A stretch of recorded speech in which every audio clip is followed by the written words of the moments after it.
areas maybe where he has to make some gains still? Creed, I mean, as you mentioned, was kind of a ready-made center when he came in, and that was one of the reasons he was able to step in and do such a great job from the start. I mean, he operated like a veteran.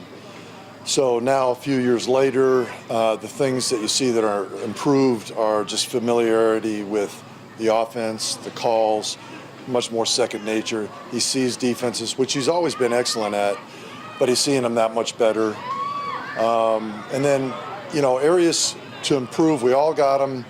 And with Creed, as an all-pro center, consistency, and I'd say that's one of his strengths. He's consistent, but he can be that much more consistent.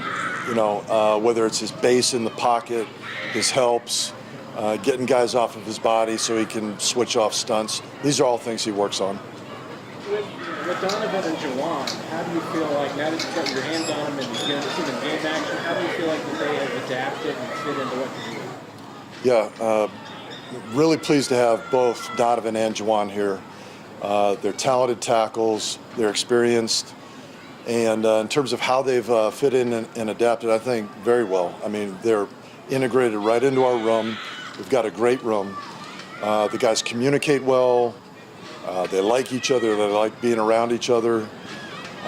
They've, in their own way, asserted themselves as leaders. Donovan is a vocal guy, a physical guy, and we can, draw a lot from his experience there. He's been a very rugged player over his career. Juwan, very talented, does a nice job in pass protection. And so I'm super pleased with those guys. Maybe a similar question about Joe Thuney. I mean, he was like Creed, except he was a veteran when he got here. What areas has he improved in, and what would you like to see from him this year? Yeah, I would say similarly about Joe as a top-notch player, perhaps one of the best pass protectors in this league. He's that much more familiar with what it is we're trying to do. So much of what we do when you talk about the run game or mixing our offense formationally is little details. And so there's 1,000 of them that you can't get in one install. And it just takes rep after rep to pick up all these little details and nuances.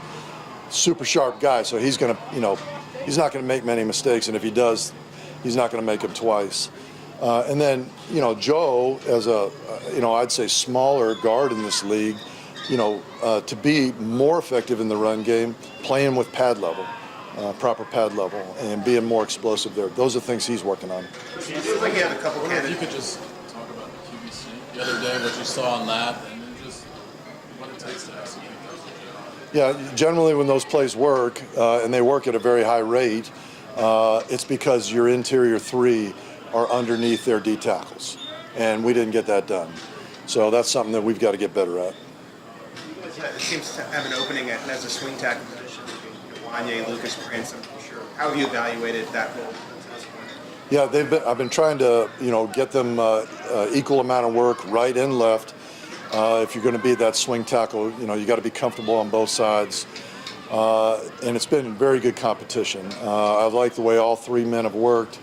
They've got different things that they're working on, and we'll continue to evaluate that as we go through camp with a similar rotation.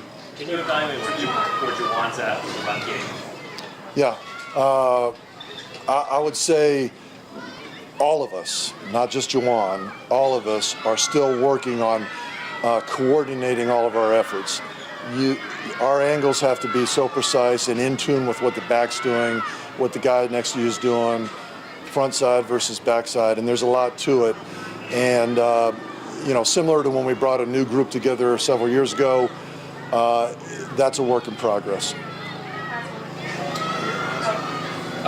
On the sneak, you guys ran it different. I mean, we haven't seen Andy doesn't want to run it with Patrick, but you guys had Blake try to run it. People have talked about how Philly runs it and they push from behind.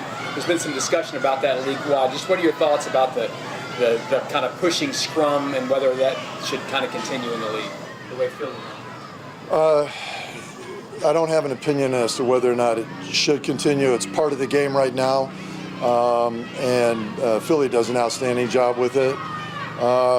But I would stand by, the thought that whether you're pushing from behind or not, your interior three got to get lower than theirs.